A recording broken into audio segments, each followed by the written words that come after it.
Hi there, welcome to my views and news. Two news stories. Firstly, some Sudanese news sources are reporting that Eritrea has threatened to intervene directly in Sudanese civil war.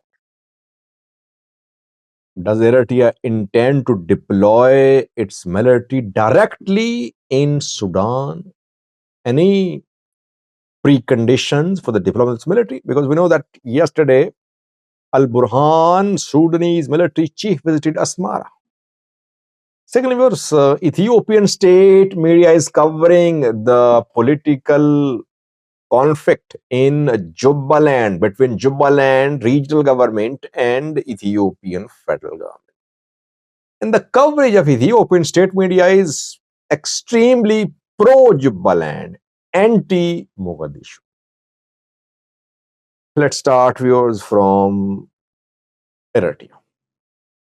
Know that last year a war broke out, internal war, civil war in Sudan between rapid support forces led by Hamdan Dagalo and Sudanese military led by Chief Abdul Fattah al-Burhan. Since last year, fighting has been ongoing. By the way, Sudanese civil war is a very complex war. There are several players in this war.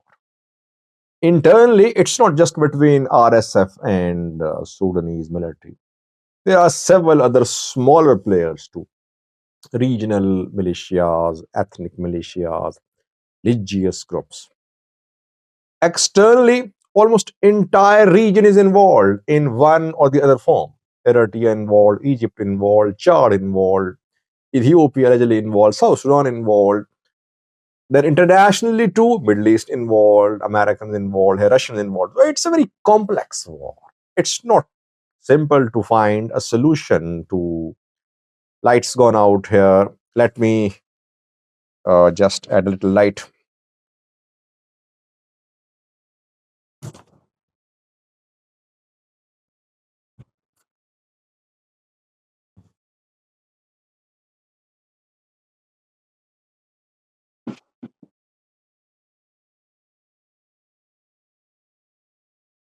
So, we know that Eritrea is indirectly involved in Sudanese civil war. Eritrea is training Sudanese militias in Eritrea, Sudan border areas. And some groups trained by Eritrea have been deployed to Sudan. But all the groups deployed are Sudanese groups, not Eritreans. There is no direct involvement of Eritrean military in this war so far. Eritrean intelligence agencies are involved. They are operating reportedly in Sudan, Eritrea border areas. For the first time, Sudanese news sources are reporting that Eritrea is considering direct intervention in the Sudanese civil war. But there is one precondition for this direct intervention. The news sources say that Eritrea has made it clear that if war between RSF and Sudanese military approaches 4 regional states of Sudan, Eritrea won't hesitate from deploying its military in support of Sudanese forces against rapid support. Which 4 states? Kassala first. Kassala, Sudanese regional state, shares border with Eritrea. Gadaref too, again very close to Eritrea. Thirdly, Blue Nile. Fourthly, Red Sea. If RSF fighters try to advance into these 4 regional states, Eritrea could deploy its military to stop RSF's expansion into some states, into these states close to Eritrean border. One state is not very close to the border, but 3 are close. So it's aimed that Eritrean government is threatening rapid support forces, telling the RSF that you should not think of waging war in Kassala, Gitarf, Blue Nile, or Red Sea State. And we know that Eritrea for years has been trying to keep RSF away from its borders. Even before war, RSF tried to organize its militias in Kassala and Gadaref. Eritrea back then protested, it opposed. Back then, RSF chief Hamdan Dagalo and Al Burhan were allies. Burhan was head of Sovereignty Council. Dagalo was deputy head of Sovereignty Council.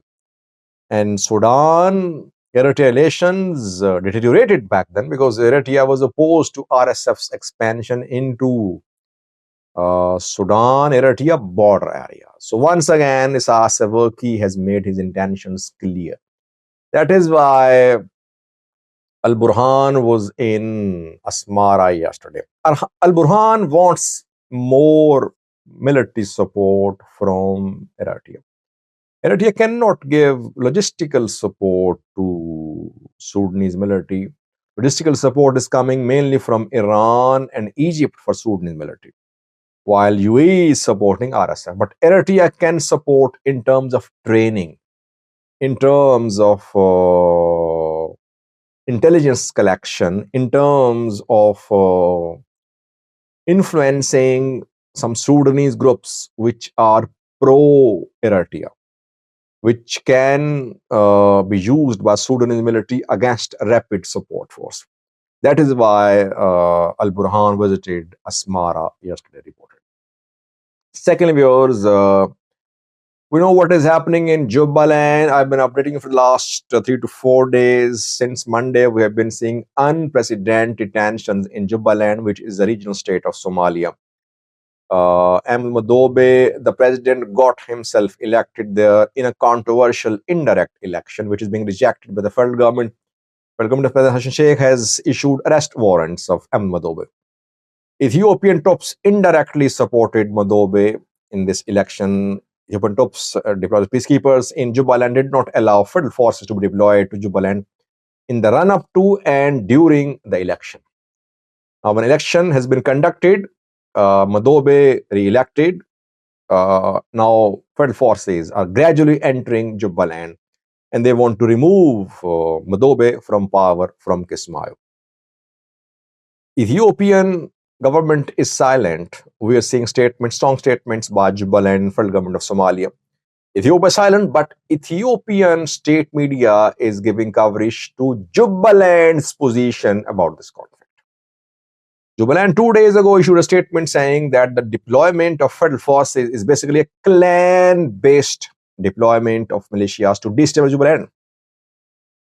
Fana Broadcasting Corporation gave coverage to Jubaland regional government statement, in which it criticized Mogadishu federal government for deploying allegedly clan-based militias in Jubaland to destabilize the regional state. Back then, in the statement, Jubaland government warned Mogadishu that federal government will be responsible for the consequences which could arise from this deployment. We know that in Ras Kamboni, Jubaland federal forces have arrived. They're trying to arrive in Gaidu to Jubaland. So Ethiopian state media is giving coverage to the narrative, to the position of Jubaland government. It is not giving coverage to the statements given by federal government, Hamza Abdi Bare, President Hassan Sheikh. Clearly, now we can see that Ethiopian state media, they're supporting Jubaland. They indirectly supported Madobe. But can Madobe survive? We'll have to wait to see that. Thank you for watching.